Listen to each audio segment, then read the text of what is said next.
Hello, my name's Sam and I am a professional photographer. I'm just going to talk very briefly about why I am making the move from the X-H1 to the X-S10. A couple of specific things I'll talk to the professional photographers, I guess, a bit like me, who are looking about what kind of kit you're using. I used Canon and Nikon for years, and then I moved through Fuji through the X Pro series, XT series I use. This is being filmed on an old XT2.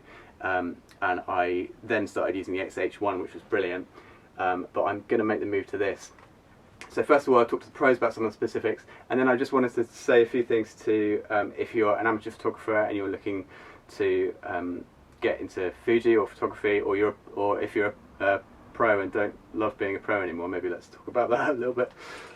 So some specific differences between the H1 and the X-S10. Firstly, weatherproofing. Although this says it's weatherproof and this says it's not, the fact is that Fuji kit is really well built. I'm really not bothered about the fact that this doesn't say it's weatherproof. I've used a X Pro 2 in snow, I've used it in pouring rain, I've used non-weatherproof lenses in pouring rain over and over again at different shoots, and they've been amazing. In fact, this lens, this 56, I dropped this on a cathedral floor, like flagstone floor, dropped it, and after it bounced I then kicked it because I was trying to catch it with my foot during a shoot. This lens I kicked across a cathedral floor and it went about 20-30 feet before I managed to get hold of it, and it's not got a scratch on it. I've used it professionally for 2 years since drop kicking it across the cathedral floor.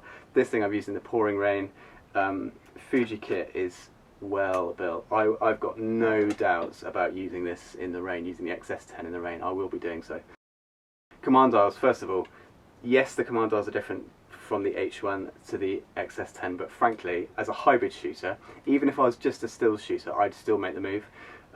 There is some simplification, but actually, because I can set the function dial to be ISO, I found that I can, on the X-H1, I tended to not look at the tiny little readout for what the ISO was on. I tended to pull back and look and change it, and if I'm in full manual mode, right?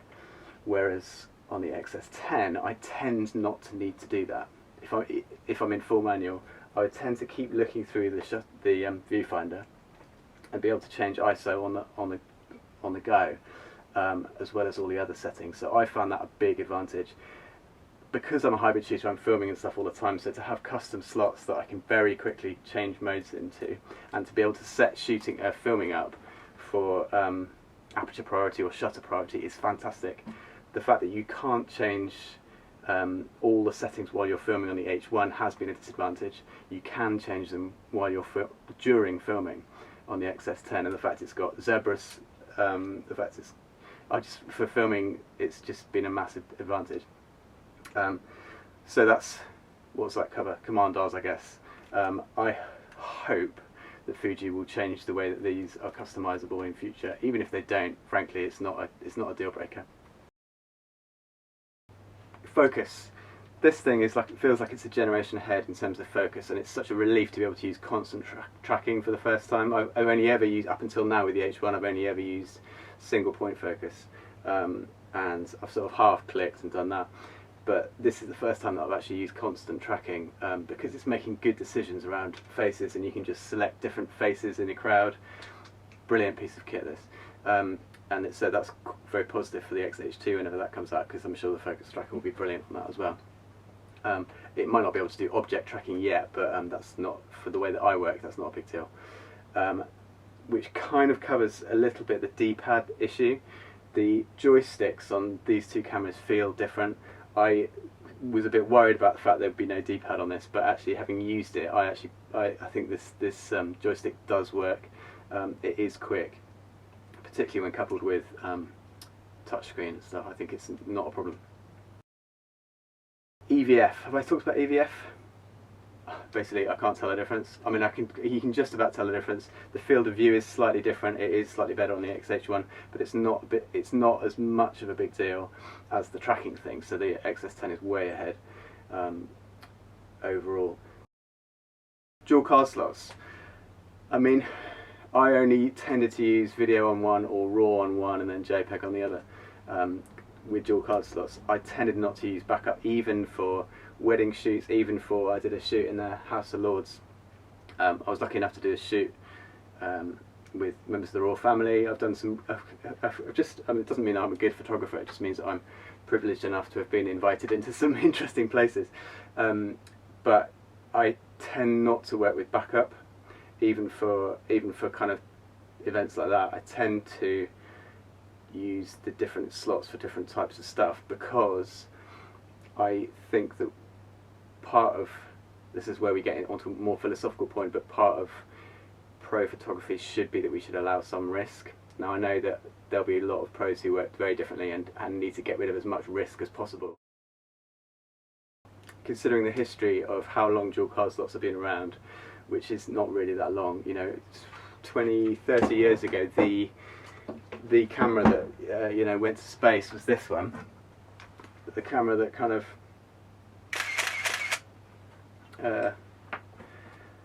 there's no backup on this, you know. Or if you're doing wedding shoots, this thing is a decent wedding camera for portraits, but there's no backup on this either. I think that I can understand the safety and the security of wanting dual card slots, but I've tended to want to be challenged a little bit, wanting to have that little bit of risk, because I think part of the way that we connect with the beautiful environment around us is a little bit of risk. I think a certain part of the issue with pro kit is the way that we feel about it, and that there's certain machismo around it. So bigger, heavier kit feels like a bit more of a comfort, and if there's dual card slots, I feel like perhaps that's part of that as well, and that we need to be self-aware enough to see that that's what's happening. I've noticed that people tend, you know, if you get a YouTube video of a pro photographer, very often they will say, I love the feel of the X-H1 because it suits my big hands. Whereas you don't get that with an XE1, do you? People don't tend to say, I love the feel of the XE1 because it suits my tiny hands. People don't tend to say that. So I think there is a certain amount of machismo around using big, heavy, the XE1, by the way, amazing piece of kit, full of witchcraft, that thing. There is a certain amount of machismo around the sheer size and weight of kit, and I don't buy it. There is also a certain level of comfort to the size of kit. Again, if you're in let's be totally honest, I've been on event shoots where people have come up to try and talk to me, and it's been quite nice to be able to have a little wall and be a bit like, oh yeah, I can't really talk to you because I'm the photographer, and there is a bit of that feeling of, if I've got something heavy and I've got a bit of imposter syndrome, or I feel a bit awkward around this kind of scenario, there is something comforting about big heavy kit, and I think we need to be aware of that, and we need to be okay of moving away from that.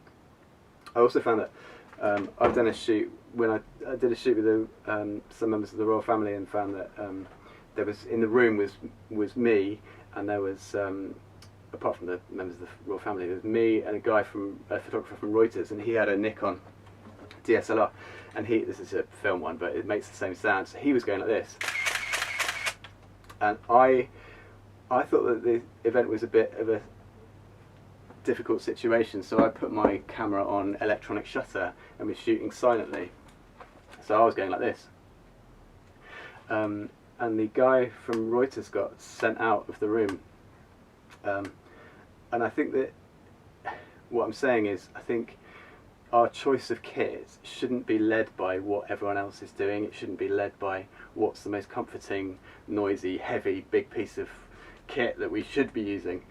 Our choice of kit should suit the situation, because if we get it wrong, we'll get sent out of the room, and if you're not in the room, you can't take the photos, and that is just an awkward one, I think. Yeah. If you've just bought this, or if you can't afford an X-S10, because I mean they're still pretty expensive, aren't they? I found that I got into photography by working my way up.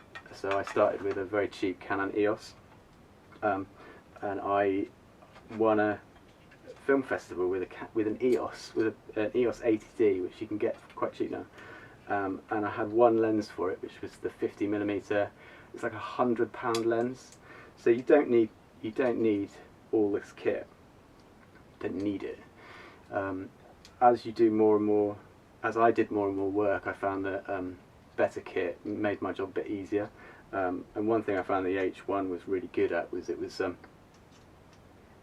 great for just getting out of your way. So if you get to that stage where you're using everything full manual, and you're in an impossible lighting situation. I was in a shooting, but everyone was jammed in like this, and I was the only photographer allowed in the building. And on one side of the room it was like bright chiaroscuro lighting, like sunlight coming in on one side of the room, dark shadows, impossible lighting. On the other side of the room it was like fluorescent lit, so it was flickering. So as a situation went, it was really hard work, and I had this thing, and to just move around and have the kind of corner of your eye looking at the screen, and as you're moving you're changing all the settings to cope with the change in lighting situation for different sides of the room. Those moments are so brilliant, and they're so much fun, and they're difficult to begin with, but when you get into that place where the camera is kind of part of what you're doing and part of the way that you're connecting with the environment around you, I love that. I think that's absolutely cool. Just so cool. So I would encourage you not to worry about what kit you have though. This is an XE1 that I bought for £100 on eBay, and I customised it. I made it a full spectrum camera so that I could take some infrared photos. Within the first 5 photos that I took, this kit paid for itself, purely because of the photos I took. And that's never happened before. It was a really weird situation, but I would encourage you to enjoy, connect with the beauty that's around you, and just appreciate it and love it. I've also worked with teams of photographers. I worked with a photographer who was using, at the time he happened to be using a Canon EOS 60, 70, lovely piece of kit, and but he hated photography, and he was spending all his time on stock photos, and he was just, his whole job was, and I think a lot of photographers can get into that place. So perhaps this is something to say to the photographers who've perhaps fallen out of love with photography, and to the amateurs who are not quite sure how to get into it, to take a step back from the kit and to use something basic, use something that does not have a backup, use something that helps you to see the world in a different way, whether that's infrared or ultraviolet or normal light. Use something that slows you down a bit, slows down the way that you see the world. This F3 is absolutely brilliant for that, and it just sounds cool as well. It just sounds lovely. So yeah, I'm going to be using the X-S10. I've just put a small rig cage on it.